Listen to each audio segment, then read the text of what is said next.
Hi guys, hello everyone, कैसे आप सब? आई होप आप सब बहुत अच्छे होंगे। मैं श्रुति अजय गुप्ता मोस्ट वेलकम करती हूँ आपका आपके चैनल हेलो स्टडीज़ में। आज अगेन आपके सामने मैथमेटिक्स का ही इंपॉर्टेंट लेक्चर वीडियो लेकर आई हूँ। 4.1 आपका चल रहा था, थोड़ा लेट हो चुका है, कोई प्रॉब्लम नहीं, धीरे धीरे करके ही हमें आगे बढ़ना है। स्टैंडर्ड 9 का एसएससी बोर्ड मैथ 1 अलजेब्रा का आपका 4.1 का हमने 3 लेक्चर्स ऑलरेडी अपलोड कर दिए हैं और ये लेक्चर 4 है। ओके, 3 चैप्टर तो कब अपलोड हो ही चुके हैं। आप प्ले लिस्ट में जाइए, देखिए। स्टैंडर्ड 7th एंड 8th का सेकंड पार्ट मैथमेटिक्स वो भी ऑलरेडी अपलोड हो चुका है। 9th एंड 10th का साइंस के 2 और 3 चैप्टर्स भी अपलोड हो चुके हैं। जाइए, आप प्ले लिस्ट में जाइए, देखिए, आपको सब कुछ मिलेगा और जो कुछ भी आपका एक्स्ट्रा है वो धीरे धीरे करके करते चलेंगे, है ना। हड़बड़ी वाली कोई बात नहीं है, हड़बड़ी गड़बड़ी बढ़ाती है। सो धीरे धीरे करके ही काम करेंगे। मोटो मेन क्या है हमारा कि बेसिक कंप्लीट, ठीक है, बेसिक होना चाहिए क्लियर। तो क्वेश्चन नंबर 6 है आज। क्वेश्चन नंबर 5 तक के बहुत अच्छे से कंप्लीट कराया था। उम्मीद है बहुत अच्छे से आपने समझा होगा। समझा आपने? कमेंट सेक्शन पे बताइए तो हमको समझ में आएगा। इंटरेस्ट आ रहा है ना पढ़ना? इंटरेस्टिंग चैप्टर है, बहुत अच्छा चैप्टर है, बस हमको धीरे से समझने की फेर है। टाइप्स ऑफ क्वेश्चन है, एक जैसे ही क्वेश्चन देगा तो वो तो दुनिया तो जिंदगी तो वहीं की वहीं निकल जाएगी, है ना। हमें माइंड चारों तरफ लगाने के लिए अलग अलग टाइप के क्वेश्चन दिए जाते हैं ताकि हम उसको सॉल्व कर सकें, हम समझ सकें कि वो होता क्या है। ठीक है, चलते हैं आगे। तो नेक्स्ट देखिए, क्वेश्चन नंबर 6 है आपका। हाँ, अब ये देखिए 6, 7, 8 ये आपकी वर्ड प्रॉब्लम है। टेक्स्ट बुक ओपन कर लीजिए जिनके पास है प्लीज़, एंड जिनके पास नहीं है उनको क्वेश्चन हम बता रहे हैं, आप लिख सकते हैं। ठीक है, अब इतने बड़े बड़े वर्ड प्रॉब्लम इतना तो लिखना पॉसिबल नहीं है ना, ब्लैक बोर्ड छोटा है हमारा। The ratio of ages of Abha and her mother is 2:5। ठीक है, आभा और उनके मदर की जो एज रेशियो है वो क्या बताया? 2:5। इसका ये मतलब नहीं कि आभा की एज 2 है और मदर की एज 5, यहाँ रेशियो बताया जा रहा है, ध्यान दीजिए। एट द टाइम ऑफ आभा's बर्थ, है ना, हर मदर्स एज वॉज 27 ईयर्स। जब वो बर्थ हुआ था आभा का, मतलब वो 0 ईयर्स की थी। जब वो 0 ईयर की थी तो उसकी मदर का एज कितना था? 27। अभी समझिए, ठीक है, 27 ईयर्स था। Find the present age of Abha and her mother. इसमें दोनों की भी एज गिवन नहीं है, सिर्फ एज रेशियो गिवन है 2:5, है ना। और उसकी मदर की एज कब की बताया गया? जब वो आभा का बर्थ हुआ था, मतलब वो जब 0 ईयर की थी। ठीक है, जब वो बॉर्न हुई थी उस टाइम उसकी मदर का एज था 27 ईयर। ठीक है, ये इस टाइप के एग्जाम्स ना कॉम्पिटेटिव एग्जाम्स में कई बार पूछे जाते हैं। स्कॉलरशिप के एग्जाम में आपने देखा होगा, नवोदय का एग्जाम आपने दिया होगा, गवर्नमेंट टोटल कॉम्पिटेटिव एग्जाम में मदर डॉटर, फादर डॉटर, सन फादर, ये इस तरीके से बहुत सारी ऐसे क्वेश्चंस पूछे जाते हैं। अगर आपने कॉम्पिटेटिव एग्जाम दिया होगा तो आपको पता होगा। ठीक है, अदरवाइज सॉल्व कीजिए, ईजी है, बस थोड़ा थोड़ा हमको समझना पड़ता है कि हमें कैसे ये रेशियो को फाइंड करना है। क्लियर है? तो चलिए देखते हैं। देखो, उसके आभा और मदर की एज तो आपको 2:5 गिवन है। ठीक है, अभी ये जो 3 क्वेश्चन दिए तीनों भी रेशियो बेस्ड है, 6, 7, 8 टेक्स्ट बुक में देखिए आप। ठीक है, तीनों भी क्वेश्चन रेशियो बेस्ड है। चलेंगे, चलो, बोल से भी ये मत समझना कि 2:5 गिवन है आपको, है ना। 2:5 गिवन है तो आभा की एज 2 और मदर की एज 5, ये नहीं होगा। ठीक है, सो स्टार्ट करते हैं। देखो क्या कहा गया फर्स्ट में, रेशियो ऑफ द आभास एंड मदर्स एज। ठीक है, तो उसे कैसे करेंगे? कैसे करेंगे? सबसे पहले हमें क्या कहा गया है, एक चीज, हाँ, इसके पहले हमने आपको एक एग्जांपल बताया था, याद कीजिए। कैपेसिटी ऑफ स्टूडेंट्स स्टडी की या लर्निंग की, वो कितना पढ़ सकता है या कितना याद कर सकता है ना। तो एक एग्जांपल हमने बताया था आपको 1:6 का, 1 आवर में 6 पेजेस वो याद कर सकता है, यह बताया था हमने। तो वो 2 आवर्स में कितने पेजेस याद कर लेगा? 12 पेजेस याद कर सकता है। 3 आवर्स में 18, ठीक है। 9 आवर्स में कितना? 54। ठीक है, सब भी अलग है, नीचे के देखोगे ये भी सब अलग है, ऊपर के देखोगे ये भी सब अलग है। लेकिन अगर इन्हें सबको एक साथ रखा जाए तो ये सब कैसे हैं? सेम है। क्यों सेम है? देख लीजिए, इसके पहले हमने बताया 2 1 2, 2 6 12, ठीक है, 3 1 3, 3 6 18, 9 1 9, 9 6 18, सबका 1/6। तो ये क्या है आपका? रेशियो। एक स्पेशल आपका क्वांटिटी बताई जाती है कि मतलब आप जैसे चाय की, इसमें हमने आपको चाय का या चाय कॉफ़ी जो भी है, शरबत जिसमें भी है, आप अगर चाय बनाते हैं तो उसमें कितनी चम्मच शक्कर डालना है, कितनी चम्मच आपको पत्ती डालना है। ठीक है, एंड शरबत बनाते तो कितने चम्मच आप कितना पानी में कितना शक्कर डालेंगे। तो ये क्वांटिटी आपको अगर पता रहती है तो आप कितनी भी ज़्यादा से ज़्यादा क्वांटिटी में चीज़ें बना सकते हैं। आपको फर्स्ट क्वांटिटी पता होनी चाहिए। ठीक है, तो वही कहलाता है रेशियो। ये हो गया आपका। तो ये क्या है आपका? 1:6 या 1/6, है ना, ये प्रोपोर्शन, ये रेशियो। इसे 1:6 ऐसे ही पढ़ा जाता है ना, रेशियो एंड प्रोपोर्शन पढ़ रहे हैं आप। तो क्या कहा गया आपका? आभा और उसके मदर की एज पूछा है। ये एग्जाम्पल याद आया? तो अगर देखिए 1/6 और 2/12 दोनों इक्वल है। 1/6 इज इक्वल टू 2/12 आप कह सकते हैं, लेकिन 1 2 के इक्वल नहीं है और ना ही 6 to 12 के इक्वल है। अलग अलग देखेंगे तो आप दोनों भी इक्वल नहीं है, दोनों अलग अलग है, ये कम है ये ज़्यादा है, लेकिन ये दोनों को एक साथ लेंगे 1/6 इज इक्वल टू 2/12 ऐसे लेंगे तो ये दोनों भी एक दूसरे के इक्वल है। क्लियर हो रहा है, आ रही बात समझ में? हाँ, तो आप देखिए आप मदर और डॉटर, ठीक है, उसकी एज देखते हैं। क्या नाम है डॉटर का? आभा। तो अब देखो स्टार्टिंग कैसे करते हैं, सीधे सीधे लिखेंगे। देखो कॉमन मल्टीपल आप समझते हैं ना, कॉमन मल्टीपल किसको बोलते हैं? कॉमन मल्टीपल जैसे देखिए 1/2 और 2 ये हाँ, ये हमने आपको बताया, ठीक है। 1/6 लिया था, चलिए 1/2 लिया, कोई बात नहीं, 1/4 ये हो गया, ठीक है। ये हमने एक एग्जांपल लिया है। तो ये दोनों अलग अलग, तो क्वांटिटी सेम है क्या? नहीं है। ये दोनों की क्वांटिटी सेम है? नहीं है। ये 2 4 के बराबर है क्या? नहीं है। 2 कम है, 4 ज़्यादा है। 1 2 के बराबर है? नहीं है। दोनों भी अलग अलग है, लेकिन 1/2 इज इक्वल टू 2/4 बोल सकते हैं, ठीक है।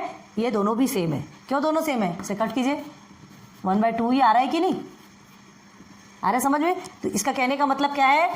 Common multiple. कॉमन मल्टीपल किसको बोलते हैं? अगर दोनों में 2 और 2 को मल्टीप्लाई कर देंगे तो आंसर कितना आएगा? 2:4। तो ये जो 2 है ना, ये हमारा कॉमन मल्टीपल कहलाता है। क्लियर हुआ? आप समझ में आया? कॉमन मल्टीपल ऊपर का इक्वल नहीं है, नीचे का इक्वल नहीं है, लेकिन अगर उसे साथ में लिया जाता है, कॉमन मल्टीपल से मल्टीप्लाई किया जाता है दोनों भी न्यूमरेटर एंड डिनोमिनेटर को, तो जो आंसर हमारा आता है वो उसके इक्वल ही कहलाता है। Sir clear? चलो नाउ अब सीधे सीधे क्वेश्चन के इसमें चलते हैं। तो क्वेश्चन में कैसे लिखेंगे? लेट, है ना, the common multiple be x, the common multiple be x. अब हमें तो नहीं पता ना, ठीक है। हियर क्या बताया गया यहाँ पे? The ratio of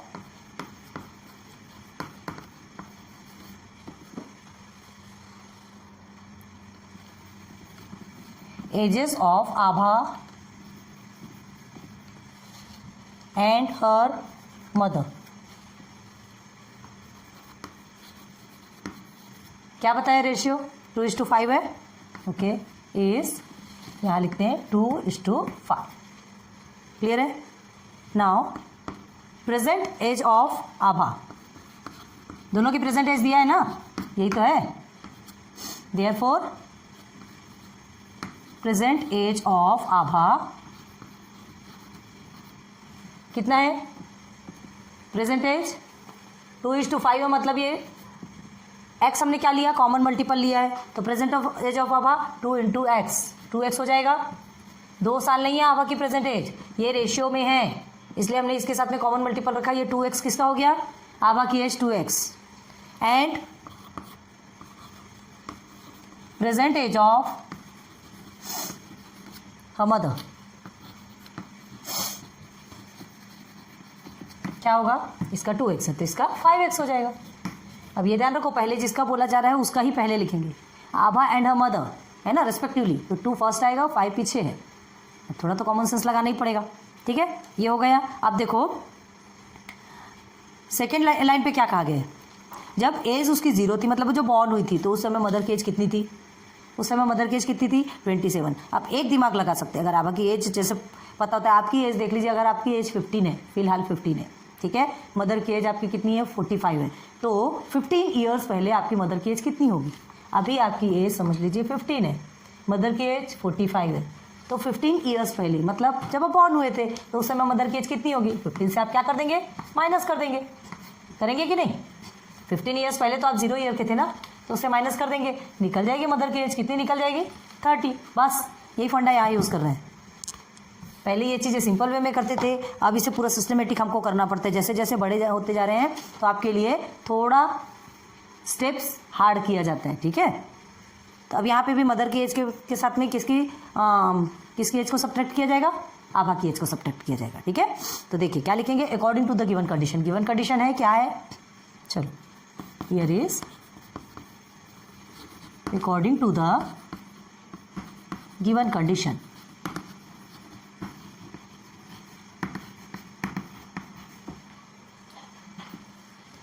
as of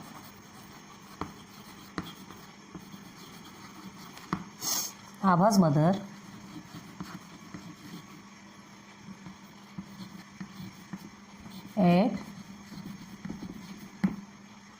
आभा's बर्थ, जब आभा का बर्थ हुआ था, है ना, जब आभा का बर्थ हुआ था तो उस समय आभा के मदर की एज कितनी थी?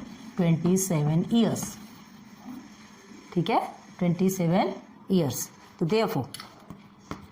देयरफॉर मदर की एज कितनी है? 5x है। आभा की एज से क्या करेंगे? माइनस करेंगे। ठीक है, माइनस इज इक्वल टू कितना होगा? 27। बस बन गया आपका प्रॉब्लम। अब ये तो आपको आता है, आप कर सकते हैं। देयरफॉर क्या करेंगे आप? 5x माइनस 2x 3x हो जाएगा। हमने कहा ना माइनस करना है, माइनस करेंगे। अभी हमने यहाँ पर आपको एग्जांपल दिखाया था 15 और 45 का। ठीक है, अगेन 27 हो गया। Therefore x is equal to हो गया 27/3। इधर मल्टीपल में है तो इधर डिवाइडेशन में। 3 1 ज़ा 3, 3 7 ज़ा 21, 3 8 ज़ा 27, है ना? नहीं, 3 8 ज़ा 24 होता है, 3 9 ज़ा 27। Therefore x is equal to 9। क्या आया? अभी हमको कुछ आया क्या? किसकी एज आई? किसी की भी एज नहीं आई। ये आपको x की वैल्यू मिली। देखिए आपने 5x और 2x लिया, x की वैल्यू मिली है। अब हमें क्या करना है? आपको ये x की जो वैल्यू मिली है ना, इस x की वैल्यू में मदर और डॉटर, ठीक है, दोनों की एज रेशियो को पुट करना है, तब आपको रियल एज मिल जाएगी। आ रही बात समझ में? तो चलिए करते हैं। नाउ यहाँ स्पेस मिलेगी क्या? थोड़ी सी प्रॉब्लम जाएगी ना। चलो, now present age of Abha. क्या है आभा की present age? Is equal to 2x। 2x है ना, ये देखिए यहाँ देखा है आपने। तो इज इक्वल टू x की सब जगह में वैल्यू पुट करेंगे, कितना आएगा? x की वैल्यू कितनी आई है? 9 इज इक्वल टू 2 9 ज़ा 18 ईयर्स हो गया। आभा की एज निकल गई। हमको दोनों की एज निकालना है ना। ठीक है, ठीक है, समझ में आ रहा? Then present age of mother कितना है? वो 5x। तो फिर से लिखिए 5 मल्टीप्लाई बाई 9। x की वैल्यू दोनों जगह पे पुट करना है। ठीक है, तो 5 9 से कितना होता है? 45 हो गया। तो ये हो गया 45 ईयर्स। चलो, दोनों की भी निकल गई। ठीक है, मदर की एज और आभा की एज सब्ट्रैक्ट कर दिया हमने। सब्ट्रैक्ट किया तो हमें क्या मिला? दोनों की मदर की एज निकल आई और इधर आभा की एज निकल आई बात समझ में? यहाँ हमने सब्ट्रैक्ट किया, सॉल्व किया, और मदर की एज आपको फिलहाल पहले की मालूम थी, कब की? जब वो 0 ईयर की थी। ठीक है, हमने ये सॉल्व किया, x की वैल्यू निकाला, और उसके बाद फिर मदर और आभा दोनों की एज वैल्यू निकाली। तो अभी आंसर कैसे लिखना है ना? चलिए आंसर पे देखिए, आंसर कैसे लिखते हैं?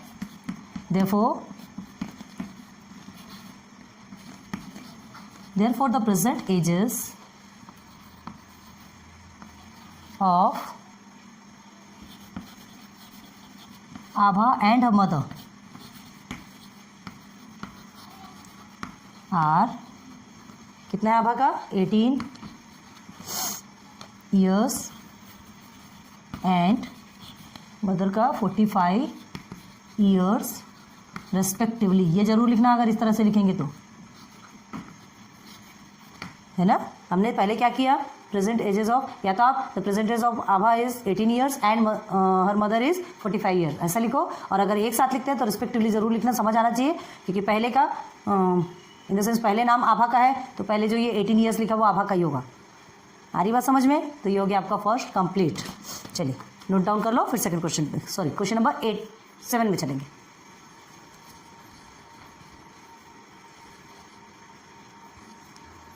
क्लियर? आगे बढ़े ना। क्वेश्चन नंबर 7 और 2 क्वेश्चन बचे आपके, फिर 4.1 कंप्लीट हो जाएगा। इजी है, कोई हार्ड नहीं है। थोड़ा सा आपको अच्छे से समझना पड़ेगा। 3 से 4 बार भी अगर आप प्रैक्टिस करते हैं ना तो ये आपको बहुत अच्छे से क्लियर हो जाएगा। ना क्वेश्चन नंबर 7 देखें। क्वेश्चन नंबर 7 में देखो, present ages of Vatsala and Sara are 14 years and 10 years respectively. अब देखिए वत्सला और सारा दोनों की एजेस बता रहा है। 14 ईयर्स किसकी है? वत्सला की है, पहले दिया है मतलब वत्सला की होगी, एंड 10 ईयर्स सारा की है। तो 14 और 10 ईयर्स दिया है दोनों का भी, मतलब इसमें मदर डॉटर जैसा तो कोई सवाल नहीं है, सिस्टर्स होंगे, फ्रेंड्स होंगे, जो भी होंगे। ठीक है, after how many years the ratio of their edges will become 5:4। कितने सालों के बाद, देखो अभी आपको क्या कहा गया था, यहाँ तो आपको ईयर्स निकाला था उनको, कितने कितने साल हुए अभी, है ना। और इसमें क्या कहा गया है, आफ्टर हाउ मेनी ईयर्स, यहाँ पे आपको ईयर्स फाइंड करना है। The ratio of their edges will become 5:4, कितने साल बाद उनकी जो एजेस है उसका रेशियो 5:4 होगा। अभी आप एज गिवन है 14 और 10 ईयर्स, है ना, प्रेजेंट एज गिवन है, और उसमें क्या दिया, रेशियो बताया कि 5:4 कब होगा, कितने साल बाद होगा, निकालते हैं इसमें, ठीक है। तो वत्सला की एज 14 ईयर्स है, सारा की एज 10 ईयर्स है। कितने भी साल आप, अभी उनके दोनों के बीच का डिफरेंस कितना, 4 ईयर्स है, कितने भी साल आप दोनों का एज डिफरेंस देखेंगे तो 4 ईयर्स ही होगा ना, दोनों का 4 ईयर्स ही होगा, है ना। अगर वो 20 ईयर्स की होती है, वत्सला 20 ईयर्स की होती है या 24 ईयर्स की होती है, तो सारा 20 ईयर्स की होगी, क्लियर है। अब ऐसा तो है नहीं ना कि एक की एज बढ़ेगी और एक की रुक जाएगी, हाइट बढ़ती है, हाइट स्टॉप होती है, एक एज के बाद हाइट स्टॉप होती है, बट एज किसी की नहीं रुकती, क्लियर है। तो एज तो दोनों बढ़ेगी, तो दोनों के साथ साथ ही बढ़ेगी, दोनों की भी एज साथ साथ बढ़ेगी, इस चीज़ को बहुत अच्छे से ध्यान दीजिए। तो देखो यहाँ पर क्या दिए, कितने साल बाद होगी पूछ रहा है, कितने साल बाद वो दोनों की एज कितनी होगी, 4:5 है क्या रेशियो, कितने साल बाद उन दोनों की 5:4 है ना, वत्सला बड़ी है तो 5:4 होगी, ये पूछ रहा है, मतलब कितने साल बाद होगी, इसका मतलब प्लस करना है, ठीक है। तो क्या करेंगे, वत्सला की 14 है तो 14 में आप क्या करेंगे, एक्स को प्लस करेंगे, अभी सिंपल वे में समझा रहे हैं फिर बाद में बताते हैं। 14 में एक्स को प्लस करेंगे, हमने एक्स ईयर्स लिया है, इतने साल बाद होगी, तो जो भी होगी वो हमारा एक्स हो गया, ठीक है। जो भी हमारा आने वाला जो एज है वो हमारा क्या होगा, x year, after x years ऐसा बोल सकते हैं, लेट्स आफ्टर एक्स ईयर्स, ये हो गया। और 10 प्लस एक्स किसका होगा, ये सारा का हो गया। इस चीज़ को ध्यान रखना है, कभी भी ध्यान रखना, आफ्टर एज ईयर होगा तो आपको प्लस करना है, बिफोर एज ईयर होगा तो आपको क्या करना है, सबट्रैक्ट करना है, ठीक है। और कितने गुना बढ़ेगा तो उसमें आपको मल्टीप्लाई, एंड कितने गुना कम होगा तो डिवाइड। इस चीज़ को एकदम अच्छे से ध्यान रखो, बस ये ऐसे वाले क्वेश्चन आप कैसे भी कर सकते हो, ठीक है। इस चीज़ को हमको ध्यान रखना, आफ्टर एज ईयर बोल रहा है मतलब आप क्या करेंगे, प्लस करेंगे, बिफोर एज ईयर माइनस, ठीक है। चलो तो ध्यान देते हैं, पहले देखिए इधर, first let after x years, हमने बताया ना, क्वेश्चन नंबर 7 है आपका, लेट आफ्टर एक्स ईयर्स, हमको ईयर्स पता है क्या, नहीं, यही तो आपको निकालना है ना, इतने सालों बाद। Let after x years the ratio of their ages, the ratio of their ages, हमने सॉल्यूशन नहीं लिखा यहाँ पे, आप लिखिएगा ना, सॉल्यूशन ऐसे लिखिएगा तो सिस्टमेटिक दिखता है, ठीक है। Now let after x years the ratio of their edges, ठीक है, विल बी कितना, 5:4, 5 वत्सला का है और किसका है, सारा का है, क्लियर है। प्रेजेंट एज ऑफ वत्सला कितना है, therefore प्रेजेंट एज ऑफ वत्सला कितना है, 14 है ना शायद, हाँ 14 ईयर्स है, ठीक है। एंड देखिए जैसा लिखा है सिस्टमेटिक लिखना है, ये लिखना बहुत ज़रूरी है, भले बोर लगता हो लेकिन ये लिखोगे तो ही मार्क्स मिलेंगे, नहीं तो हाफ मार्क्स में ऐसे ही कट हो जाएगा पूरा आपका।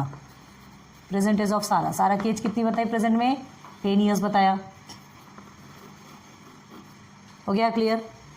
देन आफ्टर एक्स ईयर्स हमने क्या लिया है, एक्स लिया है, x years. Then after x years, after x years क्या होगा, क्या बोले हमने, 10 एक्स साल के बाद क्या होगा, 14 प्लस एक्स और 10 प्लस एक्स, चाहे जितना भी हो हमको नहीं पता, ठीक है। तो क्या लिखेंगे, वत्सला एज इज इक्वल टू कितना होगा, 14 प्लस एक्स, एंड सारा एज और 10 प्लस एक्स, हो गया।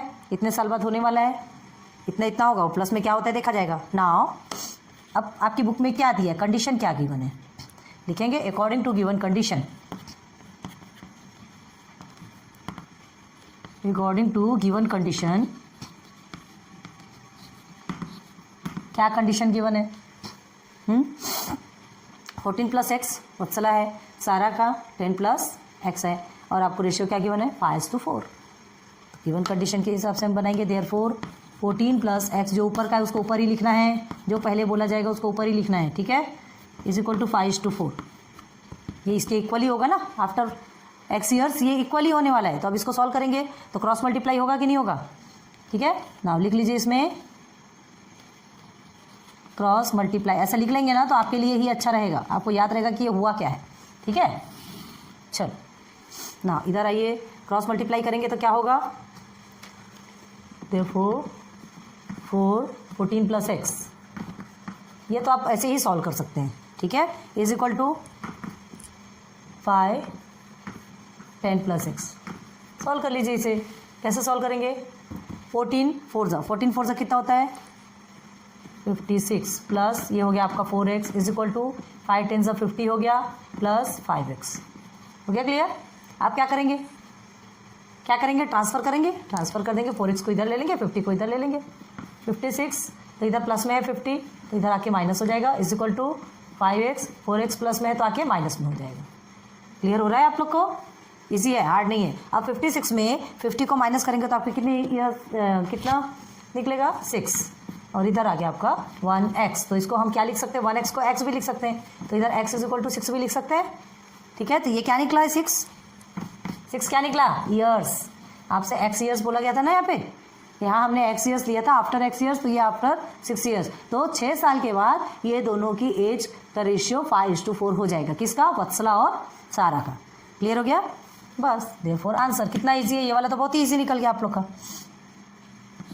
देयरफॉर आफ्टर 6 ईयर्स, इसको बॉक्स में कर लेना, इनबॉक्स कर लिए तो हमारे लिए आंसर्स देखना, फाइंड करना क्लियर हो जाता है। ठीक है,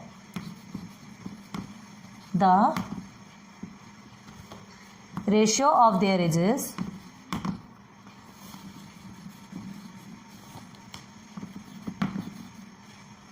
will become 5:4। आ गया? इजी है, बिल्कुल हार्ड नहीं है। देखो फिर से देखो, हमने क्या किया, हमको यहाँ पर क्या पूछा गया है, वो दोनों की एजेस बताई गई, एक की 14 है, एक की 10 है। तो आप समझ लीजिए, या तो फ्रेंडशिप होगी या तो सिस्टर्स होंगी। 4 साल का डिफरेंस है दोनों में, ये तो आपको भी समझ में आ रहा। तो आगे भी जाएंगे तो 4 साल ही बढ़ेगा ना, किसी का कम या किसी का ज़्यादा नहीं होगा, 4 साल ही बढ़ेगा। दोनों के बीच का difference any how 4 years he रहेगा, चाहे वो कितने भी बड़े हो जाए। ठीक है, तो आप यहाँ पे क्या कहा जा रहा है, आपसे पूछा जा रहा है कितने साल बाद 5:4 होगी दोनों की एज, कितने साल बाद 5:4 होगी। तो हमने x ईयर सपोज लिया, अभी प्रेजेंट एज वत्सला और सारा की दोनों की मिल गई। अब कितने साल बाद, मतलब हमने x प्लस में लिया, कितने साल बाद बोला जाएगा तो प्लस का आएगा। बिफोर आपसे पूछा जाएगा तो माइनस करेंगे। अगेन बता रहे, ध्यान दीजिए, कितने गुना बढ़ेगा तो मल्टीप्लाई करेंगे, कितने गुना कम होगा तो डिवाइड करेंगे। बस ये 4 फंडे आपने क्लियर कर लिए तो आपने पूरा मैथ क्लियर कर लिया ये इनके रिलेशन का। ठीक है, तो अब देखिए ये हो गया। अब हमें कंडीशन ऑलरेडी क्या गिवन है, हमको रेशियो के प्रोसीजर में गिवन है, तो रेशियो के प्रोसीजर में गिवन है तो हम इसे रेशियो के प्रोसीजर में लिख लिए, क्रॉस मल्टीप्लाई किया, ये सब कुछ आपको आता है। ठीक है, निकल गया हमारा आंसर। तो ठीक है, जल्दी से इसे क्लियर कर लीजिए। फिर एक क्वेश्चन आपका और बचा है, उसे भी क्लियर करवाते हैं। चलो हो गया क्लियर, आगे बढ़े। क्वेश्चन नंबर 8 ना, this is your last question of 4.1। Interest आ रहा है ना पढ़ने में? वर्ड प्रॉब्लम में थोड़ा क्वेश्चन फॉर्म करने में ही प्रॉब्लम जाती है। जब एक बार फॉर्म हो गया तो फिर उसके बाद सॉल्व करना कोई मुश्किल नहीं है। होता है, हमारे साथ भी होता था, सबके साथ होता है, लेकिन उसे समझने के लिए उसे प्रैक्टिस तो करना पड़ेगा। ठीक है, चलो क्वेश्चन नंबर 8 में। नाउ क्वेश्चन नंबर 8 में क्या किया है, the ratio of present ages of Rehana and a mother, यहाँ पे भी मदर डॉटर का है, इज 2:7। रेहाना और उसकी मदर की जो प्रेजेंट एज है उसका रेशियो गिवन है कितना, 2:7। अभी इसके पहले आपको एज गिवन थी, वत्सला और सारा की एज गिवन थी, वहाँ पे रेशियो आपको निकालना था कितने ईयर्स बाद। यहाँ पे रेशियो गिवन है आफ्टर 2 ईयर्स, यहाँ पे ईयर्स भी गिवन है। आपने ईयर्स निकाला था अभी 6 ईयर्स। ठीक है, यहाँ पे ईयर्स ऑलरेडी गिवन है। The ratio of their age will be 1:3। कितने ईयर्स के बाद? 2 ईयर्स के बाद। What is the Rehana's present age, Rehana की अभी की एज क्या है, सिर्फ और सिर्फ रेहाना का निकालना है। ठीक है, डेढ़ होशियारी करने की जरूरत नहीं है कि हम रेहाना का निकालिए तो मदर का भी निकाल सकते हैं। एक्स हमने वैल्यू माना है तो एक्स में प्लस कर दिया, पुट कर दिया या मल्टीप्लाई कर दिया, जो भी कर दिया, वो सब कुछ करने की जरूरत नहीं। जितना पूछा गया है उतना ही करना है।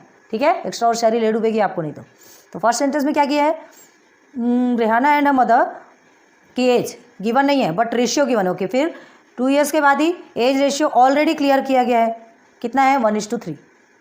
ठीक है, चलो देखते हैं। अब देखो हमने बताया ना, जस्ट पहले आपको जो एक क्वेश्चन मिला वो जस्ट अपोजिट है इसके क्वेश्चन का। टाइप्स ऑफ क्वेश्चन पूछे जाते हैं, बस उसे कोई थोड़ा सा टर्न कर दिया जाता है, फाइंड करना है क्या है, जो क्वेश्चन दिया है काम हमारा है इसे सॉल्व करना है, मतलब करेंगे। ठीक है, तो देखो यहाँ सॉल्यूशन में क्या करोगे आप, प्रेजेंट एज आपको रेहाना और हर मदर की कितनी है, 2:7 है। चलो लिखते हैं सॉल्यूशन, क्वेश्चन नंबर 8 है ना, ओके। तो पहले लिखते हैं सॉल्यूशन। ठीक है, तो हम पहले क्या करेंगे, पहले जो हमें पता है वो लिख देंगे, है ना, the ratio of Rehana and her mother age, the ratio of present ages of Rehana, ठीक है, एंड हर मदर, कितना है, इज 2:7, यही है उनका रेशियो, ऑलरेडी गिवन है। ठीक है, गिवन भी लिख सकते हो ऊपर में। उसके बाद फिर हम क्या लेंगे, कॉमन मल्टीपल लेंगे। Let common multiple be x, okay, late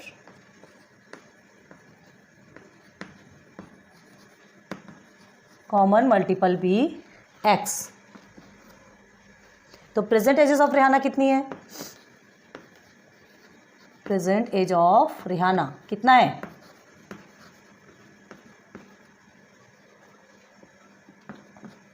2:7 है, मतलब 2 किसका होगा, रेहाना एंड हर मदर बोला है, मतलब 2 रेहाना का है।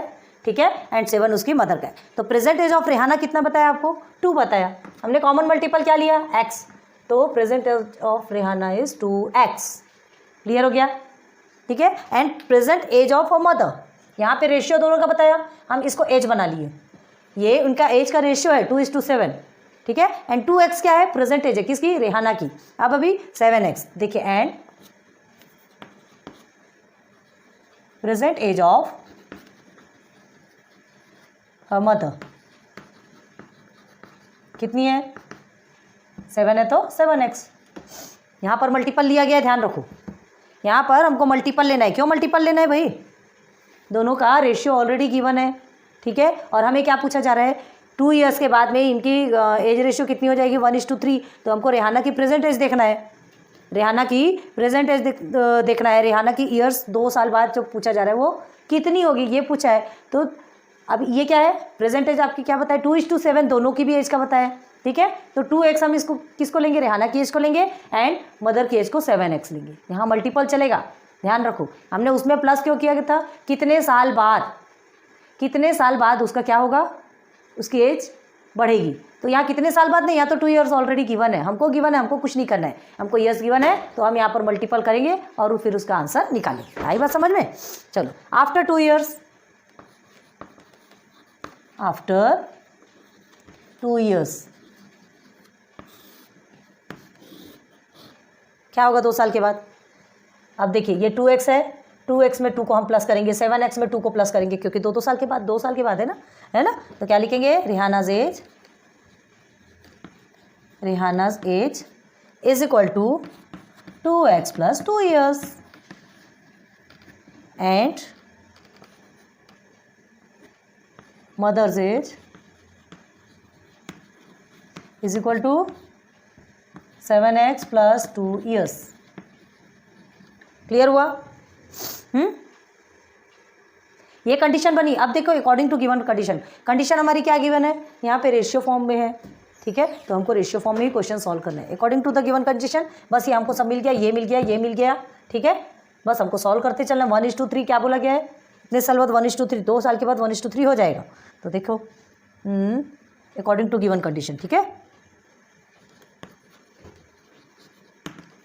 According to the given condition,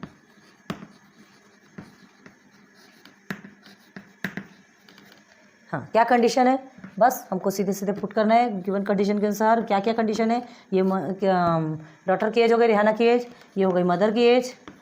जो कंडीशन बताया गया उस हिसाब से हमने ये बना लिया। ठीक है, और इसमें क्या कहा गया है, यहाँ हमने नहीं लिखा है, देखिए आपके टेक्स्ट बुक में लिखा है लास्ट में, the ratio of their age will be 1:3। ठीक है, ये 1:3 उनकी एज का जो रेशियो है 1:3 हो जाएगा। ओके, तो अब ये हमारे को सॉल्व करना है ना क्रॉस मल्टीप्लाई करेंगे। यहाँ लिख लीजिए क्रॉस मल्टीप्लाई, बीच में लिखना है जहाँ लिखना है, जनरली कोई लिखता नहीं है, लेकिन आप लिख लेंगे तो ज़्यादा क्लियर रहेगा। ठीक है, 3 के साथ में इसे मल्टीप्लाई किया जाता है, 7x के साथ में, या ये सॉरी ये इस 3 के साथ में ये न्यूमरेटर को रहेगा और इसके साथ में ये डिनोमिनेटर जाएगा। क्लियर है? अब बढ़ेंगे आगे। ओके चलो देखो फिर क्या है यहाँ पे। फर्स्ट में 3x, देयरफॉर 3 × 2x + 2, ठीक है, इज इक्वल टू, अब ये यहाँ आपको ऑलरेडी 1 है तो क्या लिखेंगे आप ब्रैकेट में 7x + 2। हो गया, मल्टीप्लाई कीजिए, 3 2 कितना होता है, 3 2 होता है 6, देयरफॉर 3 2 6, 6x हो गया, again 3 2 6 is equal to, here is 1 से करेंगे तो 7x ही आएगा, इसको भी 1 से करेंगे तो 2 ही आएगा।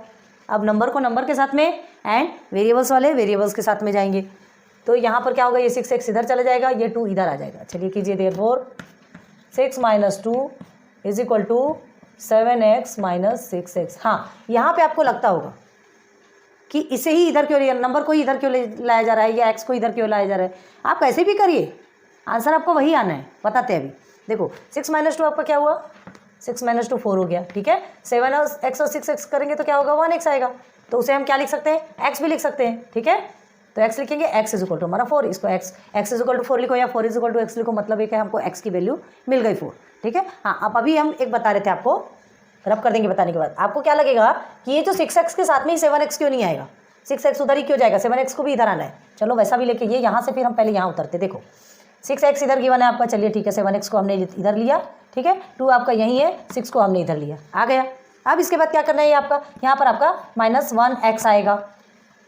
ठीक है, अब -1x आएगा तो क्या करोगे आप, अब यहाँ पर क्या आएगा आपका -4 आएगा। अब x इज इक्वल टू क्या करेंगे, -4/-1 करेंगे, तो ये आपका माइनस माइनस तो ऑलरेडी कटेगा ना, तो 4/1 इज इक्वल टू 4 ही तो होगा। आया कि नहीं सेम आंसर, है ना। तो ये जो कन्फ्यूजन है ना, इसको हमेशा क्लियर रखना। अगर ऐसे लिखोगे तो ये भी आपका सही है, ऐसे लिखोगे ये भी आपका सही, आंसर देखो ना सेम आ रहा है भाई। अगर हमने इधर इधर ले लिया तो ये माइनस माइनस में आ गया, तो यहाँ आने के बाद दोनों माइनस क्रॉस तो हो जाएगा, कट तो जाएगा, तो आंसर तो आपका सेम ही आ रहा है। ठीक है, इस चीज़ में कभी कन्फ्यूजन होने वाली ज़रूरत नहीं है। हमें पहले जब पढ़ाया गया था ना, तो हमें ये नहीं समझाया गया था, हमारे साथ बहुत सारी ऐसी प्रॉब्लम्स क्रिएट हुई थी। ये हम समझ करके फिर हमें धीरे धीरे समझ में आई ये चीज़ें। तो आप खुद से ध्यान दीजिए कि जहाँ सर आपसे इजीली हो सकता है क्यों माइनस मिलाना। ठीक है, 7x बड़ा है, 6x छोटा है, 6 को ही उधर ले जाओ डायरेक्ट, तो 7x - 6 हो जाएगा। और ये 6 है, 6 बड़ा है, 2 छोटा है, इधर ही ले आओ, माइनस माइनस करने का झंझट ही नहीं, डायरेक्ट आंसर निकलता है। क्लियर है, तो जो ईजी होता है हमको तो वही करना है ना। तो ये x इज इक्वल टू 4 क्या निकला आपका, x की वैल्यू, ये जो 2 के साथ में x है, 7 के साथ में x है, इन द सेंस क्या निकला, ये क्या निकला, जो कॉमन मल्टीपल हमने लिया था ना x, इस x की वैल्यू निकली। अब हमें किसकी एज निकालने के लिए कहा गया है, रेहाना की एज निकालने के। ठीक है, देखते हैं फिर रेहाना की परसेंटेज। Now रेहाना's present